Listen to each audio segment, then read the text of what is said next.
जय श्री राम दोस्तों, हमारे चैनल मिस वैष्णव पर आपका हार्दिक स्वागत है। आज हम तिलचौथ की कहानी सुनेंगे, जिसे माही चौथ, संकटी चतुर्थी आदि नामों से भी जाना जाता है। जगह के अनुसार इसका नाम बदल जाता है। माही चौथ व्रत कथा। एक दौरानी और जेठानी थी। दौरानी बहुत अमीर थी और जेठानी गरीब थी। जेठानी गणेश जी की बहुत सेवा पूजा किया करती थी। अपनी दौरानी के आटा पीसने जाया करती थी और वहां पर आटे को कपड़े से छानती थी। उस कपड़े को घर लाकर उसे पानी में घोलकर और अपने पति व बच्चों को पिला दिया करती थी। एक दिन दौरानी के बच्चे ने उसे ऐसा करते देख लिया और माँ से जाकर बोल दिया कि माँ, ताई जी जिस कपड़े से आटा छानती है उसे पानी में घोलकर ताऊजी व उनके बच्चों को पिला देती है। यह सुनकर दौरानी बहुत गुस्सा हुई। उसने दूसरे दिन जेठानी को हाथ धोकर जाने के लिए कहा। जेठानी ने ऐसा ही करा। उस दिन जेठानी के माघ माह में आने वाली कृष्ण पक्ष की चतुर्थी, जिसे तिलचौथ भी कहते हैं, का व्रत था। वह जेठानी के घर जाते ही उसका पति बोला कि जा आटा घोल ला, क्योंकि वह रोजाना अपनी दौरानी के घर से आते ही आटा घोलकर अपने पति व बच्चों को पिला देती थी। लेकिन आज तो उसकी दौरानी ने उसे कपड़ा ही नहीं लाने दिया। तब वो अपने पति से बोली कि आज तो दौरानी ने कपड़ा भी रख लिया।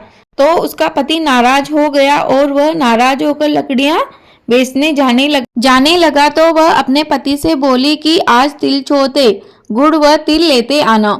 उसके पति ने सुनकर हाँ कर दिया, परंतु जब वह लकड़ियां बेचने गया तो उस दिन उसकी एक भी लकड़ी नहीं बिकी और वह खाली हाथ घर आ गया।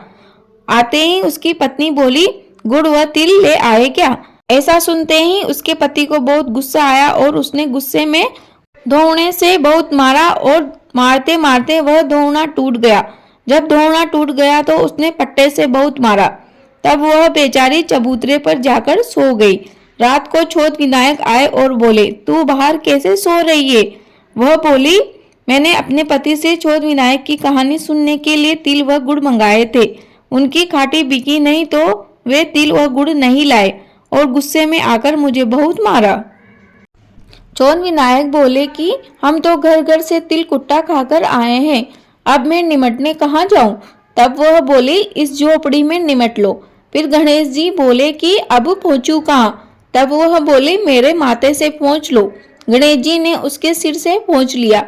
सुबह उठकर जब उसने देखा तो सारा घर जगमगा रहा था और उसका सिर भी जगमगा रहा था। वह खुशी से उछल गई कि भगवान श्री गणेश जी ने मुझ पर अपनी कृपा कर दी है।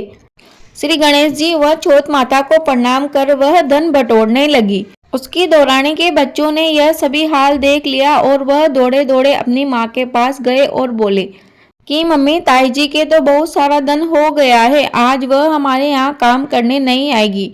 तब उनकी माँ बोली कि जाओ अपनी ताई जी को बुलाकर ले आओ। वह बच्चे आए और उससे बोले कि ताई जी, आपको मेरी मम्मी बुला रही है। तो उसने बच्चों की मुट्ठी में हीरे मोती दे दिए और बोली कि अपनी माँ को ही मेरे घर पे काम करने भेज दो। बच्चों ने घर जाकर अपनी माँ को हीरे मोती देते हुए कहा कि ताई ने हमें यह सब दिया है। वह दौड़ी दौड़ी आई और पूछा कि तुम्हारे पास इतना धन कैसे हो गया? तब उसने सारी बात बता दी। सारी बात जानकर दौरानी के मन में लालच जाग गया और उसने निश्चय किया कि अगली चौथ पर मैं भी ऐसा ही करूंगी। और उसने जब अगली चौथ आई तो अपने पति से कहा कि आप भी खाटी बेचने जाओ, ना बिके तो मुझे पट्टे से बहुत मारना। पति ने बहुत समझाया पर वह नहीं मानी। तब उसके पति ने उसको आकर पट्टे से बहुत मारा। तब वह अपनी जेठानी के बाती नाराज होकर घर के बाहर चबूतरे पर सो गई। रात को चौथ विनायक जी आए और उससे बोले कि मैं कहाँ निमटूं? तब वह बोली, मेरी जेठानी के तो बहुत छोटा सा मकान था, मेरे तो बहुत बड़ा मकान है, तुम खूब छेड़ना छेड़ो। चौथ विनायक जी ने सारे घर में खूब छेड़ना छेड़ दिया। वे बोले कि अब मैं पूछूं कहाँ? तो वह बोली कि मेरे सिर से पूछ लो। विनायक जी ने उसके सिर से पूछ लिया। थोड़ी देर में उठकर देखा तो सारे घर व शरीर से बदबू आ रही थी। तो वह चौथ विनायक जी से बोली कि आपने मेरे साथ कपट किया है। आपने मेरी जेठानी को तो बहुत सारा धन दिया है और मुझे यह कूड़ा क्यों दिया? अब आप अपनी यह लीला समेटो। तब चौथ विनायक जी बोले कि तू धन की भूखी है और वह सच की भूखी थी। उसने बहुत ही श्रद्धा, प्रेम व भक्ति भाव से चौथ का व्रत किया था और तुमने ईर्ष्यावश व लालच में पड़कर यह व्रत किया था। इस कारण से उसे धन मिला और तुम्हें कुड़ा प्राप्त हुआ है। अब मैं यह सब जब ही समेटूंगा जब तू आधा धन अपनी जिठानी को देगी। उसने अपनी जिठानी को आधा धन दे दिया तो चौथ विनायक जी ने अपनी सारी लीला समेट ली। हे चौथ विनायक जी, जैसा जिठानी के साथ किया वैसा सबके साथ करना और जैसा देवरानी के साथ किया वैसा किसी के साथ मत करना। जो भी इस कहानी को कहे सुने वह उखाड़ा भरे, उसे भी सुफल प्रदान करना। कहानी अधूरी रही हो तो पूरी कर जो, पूरी हो गई हो तो मान कर जो। प्रेम से बोलिए गणपति पापा मोरिया, चौथ मैया की जय। दोस्तों, यह कथा यहीं समाप्त होती है। उम्मीद है आपको वीडियो बस से उपयोगी लगी होगी। प्लीज़ आपको थोड़ी भी वीडियो उपयोगी लगी हो तो वीडियो को लाइक करें, शेयर करें, कमेंट बॉक्स में जय श्री राम अवश्य लिखें।